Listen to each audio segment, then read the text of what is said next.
Hi అండి, welcome to my channel Mallika నక్క. ఈ రోజు మన వీడియోలో మన దక్షిణ భారతదేశంలో ఉండే 6 సుబ్రహ్మణ్య క్షేత్రాలలో ఒకటైన తిరుతని సుబ్రహ్మణ్యేశ్వర స్వామి ఆలయం గురించి తెలుసుకుందాం రండి. ఈ ఆలయానికి నేను హైదరాబాద్ నుంచి ఎలా వచ్చాను, అలాగే ఇక్కడ దర్శనం టికెట్స్ కాస్ట్ ఎంత, ఇక్కడ ఫుడ్ ఎలా ఉంటుంది, ఆలయం టైమింగ్స్ ఏంటి, ఇలాంటి చాలా విషయాలు, అలాగే సుబ్రహ్మణ్యేశ్వర స్వామి ఈ కొండ మీద ఎందుకు వెలిసారో, ఇక్కడ జరిగే ప్రధాన పండుగలు ఏమిటి, ఇలాంటి చాలా ఇంట్రెస్టింగ్ అయిన విషయాలు ఈ వీడియోలో చెప్తానండి. స్కిప్ చేయకుండా వీడియో మొత్తం చూసేయండి. ఇక్కడ ఆ సుబ్రహ్మణ్యేశ్వర స్వామి ఉన్నారు అని నాకు ఎందుకు అనిపించిందో తెలుసుకుందాం రండి. మొదటిగా తిరుతని క్షేత్రం ఎక్కడ ఉంది, ఎందుకు అంత విశేషమో తెలుసుకుందాం రండి. ఈ ఆలయం తమిళనాడు రాష్ట్రంలోని చెన్నైకి 84 కిలోమీటర్ల దూరంలో ఉంది. తిరువల్లూరు జిల్లాలో ఉంది. ఈ క్షేత్రానికి తన్నిగై అనే పేరు కూడా ఉంది, అంటే శాంతిని పొందుట అని అర్థం. దీనికి ఒక చక్కటి కథ కూడా ఉంది. ఆ కథ ఏంటో చూసేద్దాం రండి. పురాణాల ప్రకారం స్వామివారు రాక్షసుడైన సురపద్మునితో భయంకరమైన యుద్ధం చేసిన తరువాత చాలా కోపంతో ఉన్నారు. ఆ కోపంలోనే ఈ పర్వతం మీద అడుగు పెట్టారంట. ఆశ్చర్యం ఏమిటంటే ఈ కొండ మీద అడుగు పెట్టగానే ఆయన కోపం మొత్తం చల్లబడి చాలా ప్రశాంతంగా దివ్యమైన రూపంతో దర్శనమిచ్చారంట.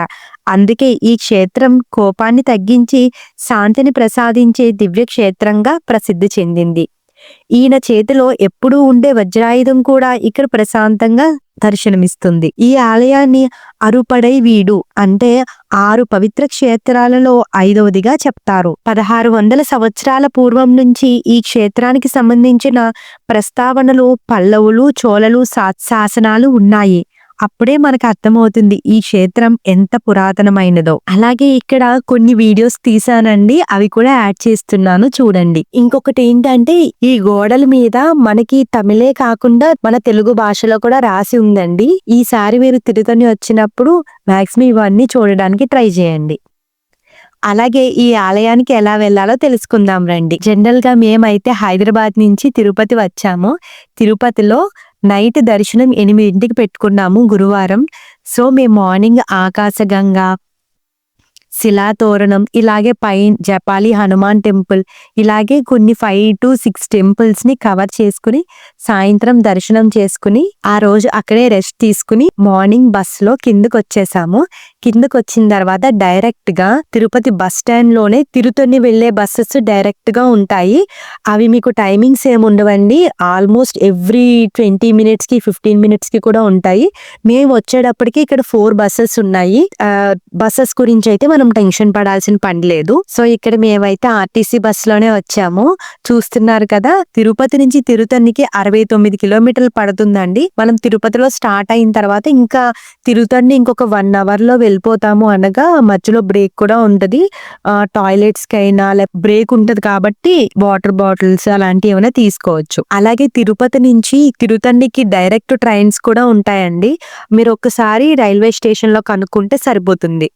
కానీ 90% నా సజెషన్ అయితే మాత్రం బస్ కి ప్రిఫర్ చేయండి. ఎందుకంటే అక్కడ మళ్ళీ తిరుతనిలో దిగిన తర్వాత మళ్ళీ రైల్వే స్టేషన్ నుంచి తిరుతని బస్ స్టాండ్ నుంచి మళ్ళీ టెంపుల్ కి ఇదంతా లాంగ్ అయిపోతుంది. కాబట్టి డైరెక్ట్ బస్ అయితే కనుక మీరు బస్ స్టాండ్ లో దిగితే అక్కడ ఆటోస్ ఉంటాయి.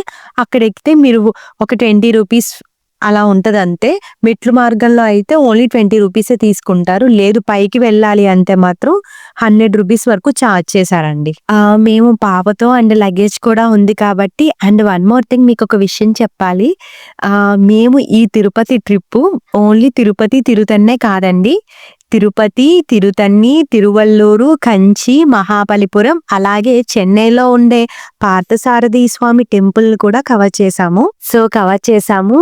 ఆ వీడియోస్ కూడా మీకు డిస్క్రిప్షన్ లో పెడతాను, చూసేయండి. సో ఈ లగేజ్ పాప అన్ని ఉండడం వల్ల మేము మెట్ల మార్గం నుంచి వెళ్ళలేదు. కానీ మీకు మెట్ల మార్గం ఇన్ఫర్మేషన్ అంతా కూడా చెప్తాను, ఇప్పుడు చూసేయండి. మెట్లు మార్గం ఇది చాలా భక్తులు ఇష్టపడే మార్గం అనే చెప్పాలి.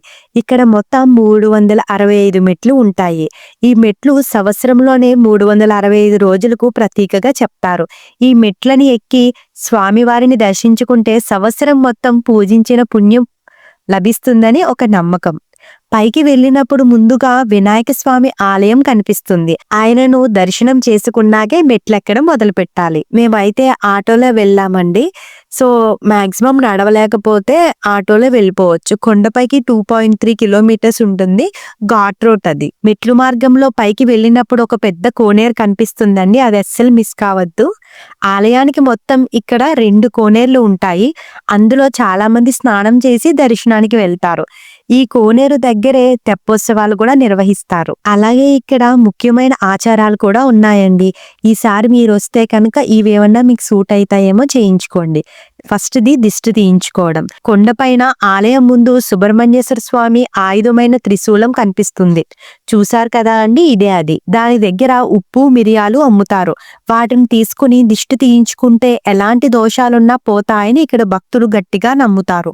చాలా మంది వస్తారు కూడా ఇక్కడికి. అలాగే సెకండ్ థింగ్ ఏంటంటే, పెళ్లి కాని వారికి, వివాహం ఆలస్యమైన వారికి ఈ తిరుతని ఆలయాన్ని దర్శించుకుంటే చాలా మంచిదంట. ఎందుకంటే సుబ్రహ్మణ్యేశ్వర స్వామి ఇక్కడే వల్లి అమ్మవారిని ప్రేమించి పెళ్లి చేసుకున్నారు. అందుకే వివాహము, అన్యోన్యత కోసం చాలా మంది ఇక్కడికి వస్తారు. ఇక మూడోది వచ్చి అడి కృతిక. ప్రతి సంవత్సరంలో వచ్చే ఆడి నెలలో కావిడి ఉత్సవం చాలా వైభవంగా జరుగుతుంది. ఆ రోజున లక్షలాది మంది భక్తులు స్వామివారికి కావిడి సమర్పిస్తారు. చూస్తున్నారు కదా అండి, ఇలా ఎల్లో కలర్ లో కావిడి కింద కట్టుకుని చేస్తారు. ఇక్కడ వన్ ఆఫ్ మై కొలీగ్ ఉన్నారండి. సో వాళ్ళని అడిగి ఇన్ఫర్మేషన్ నేను అడిగాను. సో వాళ్ళు చెప్పింది ఏంటంటే, ఏదైనా ఒక కోరిక కోరుకుని ఆ సంవత్సరంలో మీకు కావిడి తీసుకొస్తాను అని దండం పెట్టుకుంటే సంవత్సరం అయ్యే లోపు ఆ కోరిక నెరవేరిపోతుందంట. అలాగే ఇక్కడ అన్నప్రసాదం కూడా ఉంటుందండి. కానీ టైమింగ్స్ వచ్చేసేటప్పటికి నాకు క్లారిటీ లేదు. మీరు కనుక వస్తే మాత్రం కంపల్సరీగా ఇక్కడ ఉన్న వాళ్ళని ఎవరినైనా కనుక్కోండి. అలాగే మనకి ఇక్కడ ఇంటర్నెట్ లో ఎలా చెప్పారంటే, ఆలయం సమయాలు ఉదయం 5:30 నుంచి 12:30 వరకు, సాయంత్రం 4 నుంచి 8:30 వరకు అని ఉంది. సో దీన్ని మాత్రం మీరు నమ్మద్దు. ఎందుకంటే మేము రెండింటికి దర్శనం చేసుకున్నాము. ఐ థింక్ సో ఇది అప్డేట్ చేసుండ్రు. సో మీరు అక్కడ తెలిసిన వాళ్ళు ఎవరన్నా ఉంటే ఫస్ట్ వాళ్ళు కనుక్కోండి ఈ టైమింగ్స్ గురించి మాత్రం. సో మేమైతే రెండింటికే దర్శనం చేసుకున్నాము. చూస్తున్నారు కదా అండి, క్యూ లైన్ ఎంత ఖాళీగా ఉందో. మేము వచ్చిన టైం కూడా అమావాస్య. సో మేము తిరువల్లూరు కూడా వెళ్ళాలి. సో దర్శనం మేము తొందరగా అవ్వదేమో అనుకున్నాము. కానీ లేదండి, రద్దీ ఏమీ లేదు. నార్మల్ డేస్ లో అయితే ఫ్రీగా వెళ్ళిపోవచ్చంట. మంగళవారాల్లో అయితే కొంచెం రష్ గా ఉంటారంట. ఇక్కడ 100 రూపీస్ దర్శనం కూడా ఉంది. కానీ రద్దీ లేదు కాబట్టి మేము నార్మల్ గా ఫ్రీ దర్శనంలో వెళ్ళిపోతున్నాము. అలాగే నేను ఒక విషయం చెప్తాను అని చెప్పాను కదా మీకు. ఏంటంటే నాకు ఇక్కడ తమిళ్ రాదు. సో ఇక్కడ తెలుగులో ఎవరు మాట్లాడినా తెలుగు మాట్లాడట్లేదు, అందరూ తమిళే మాట్లాడుతున్నారు. సో నేను అనుకున్నాను, ఇక్కడ ఏమన్నా విశేషాలున్నా మనకి ఏం తెలియదు కదా, ఓన్లీ యూట్యూబ్ వీడియోస్ చూసుకుని వచ్చాము అని అనుకుంటూ లైన్ లో వెళ్తున్నాను. ఒక ఆవిడ పరిచయం అయ్యారు, మీరు చూసారు కదా. సో ఈమె ఈచ్ అండ్ ఎవ్రీథింగ్ టెంపుల్లో కొలను దగ్గర నుంచి, ఇక్కడ శాసనాల దగ్గర నుంచి ఆవిడ ప్రతి వీక్ వస్తారంట. ఒక 4-5 మంత్స్ నుంచి అయితే ప్రతి వీక్ వస్తున్నారంట. సో ఆవిడ మొత్తం అండి ఈచ్ అండ్ ఎవ్రీథింగ్, ఆ వినాయక స్వామిని గాని, ఇక్కడ చాలా విషయాలు ఆవిడకి తెలుగు అర్థమవుతుంది బట్ చెప్పలేదు. బట్ చాలా వరకు నాకు ట్రై చేశారు చెప్పడానికి. సో అప్పుడు అనిపించింది అనమాట, మనం దేవుడి మీద భక్తితో ఎక్కడికైనా వెళ్తే ఆ దేవుడే మనకి ఏదో రూపంలో వచ్చి సాయం చేస్తాడు అనిపించింది. అలాగే ఇంకొక థింగ్ ఏంటంటేనండి, నేను మీకు చూపిస్తున్నాను కదా, ఇవి మన బాడీ పార్ట్స్ వెండి రేకుల మీద ఇస్తున్నారు. ఇది 100 రూపీస్ తీసుకున్నారు. మనకి ఏదైనా అనారోగ్యం ఉంటే, లైక్ ఫర్ ఎగ్జాంపుల్ మనకి లివర్ ఏమన్నా డిసీజ్ అని అనుకోండి, లివర్ ఉన్న బొమ్మను తీసుకెళ్లి హుండీలో వేయొచ్చు.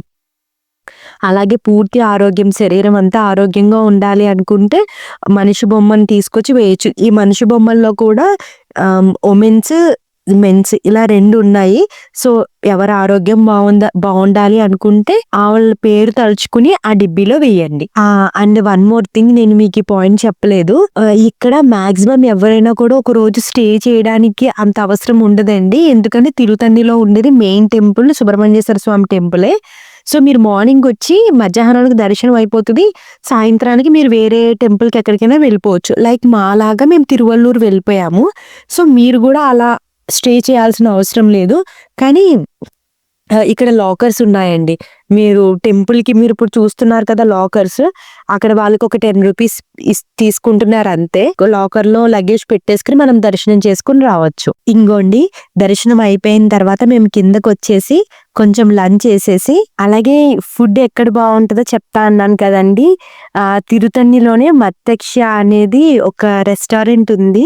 Reasonable cost. లంచ్ చేయాలనుకుంటే మాత్రం ఆ హోటల్‌కెళ్ళి చేయండి. ఆ హోటల్ డీటెయిల్స్ అండ్ ఆ స్క్రీన్ షాట్ పెడుతున్నాను చూడండి మీరు. అండ్ మీరు ఇప్పుడు చూస్తున్నారు కదండీ! ఇదంతా టెంపుల్‌లో. నేను టెంపుల్‌లో వీడియోస్ తీయకూడదు కాబట్టి జస్ట్ బయట మాత్రమే తీశాను చూడండి. ఇక్కడ ఇవి ఉత్సవమూర్తులు అనుకుంటా. నేను వీడియో తీసింది చూస్తున్నారు కదా! వచ్చేటప్పుడు పిల్లలకి స్టేషనరీ సామాన్లయితే చాలా ఉన్నాయి. ఏదన్నా కొనుక్కోవాలంటే తీసుకోండి. మాక్సిమం ఇక్కడ అందరూ కూడా తమిళే మాట్లాడుతున్నారండి. తెలుగు అర్థమవుతది. But they are speaking Tamil only. So finally మాకు దర్శనం అయిపోయింది. మళ్ళీ ఆటోలోనే కిందకొచ్చేసాము. వచ్చిన తర్వాత లంచ్ తినేసి బస్ స్టాండ్‌లో అక్కడ అడిగితే వాళ్ళు చెప్పారు తిరువల్లూరు వెళ్ళే బసెస్ ఇక్కడ వస్తాయి అని చెప్పారు. సో అక్కడ కూర్చుని తిరువల్లూరుకి వెళ్ళిపోయాము. సో నెక్స్ట్ వీడియోలో మీకు తిరువల్లూరు వీర వైద్య రాఘవులు పెరుమాళ్ స్వామివారి వీడియో లింక్ కూడా పెడతాను. ఆ వీడియో కూడా చూసేయండి. కంపల్సరిగా ఈసారి మీరు తిరుపతి వెళ్ళినప్పుడు తిరుతని కూడా చూడడానికి ట్రై చేయండి. చాలా మంచిగా అనిపించింది టెంపుల్. స్వామివారు ముఖం చూస్తే ఇప్పటి వరకు మనం పడిన కష్టం అంతా కూడా ఆ దర్శనం చేసుకునేటప్పటికి పోతుందండి. ఐ హోప్ ఈ వీడియోలో నేను అన్ని కవర్ చేశాను అనుకుంటున్నాను. ఇంకేమన్నా కవర్ చేయకపోతే కామెంట్ చేయండి. కంపల్సరిగా నేను మీకు రిప్లై ఇస్తాను. ఇలాంటి మరికొన్ని ఇంట్రెస్టింగ్ వీడియోల కోసం కంపల్సరిగా మీ ఫ్రెండ్స్ అండ్ ఫ్యామిలీ మెంబర్స్‌కి షేర్ చేయండి, కామెంట్ చేయండి. అలాగే సబ్స్క్రైబ్ చేసుకోవడం మాత్రం మర్చిపోవద్దండి. Thank you. మీ మల్లికా నక్క.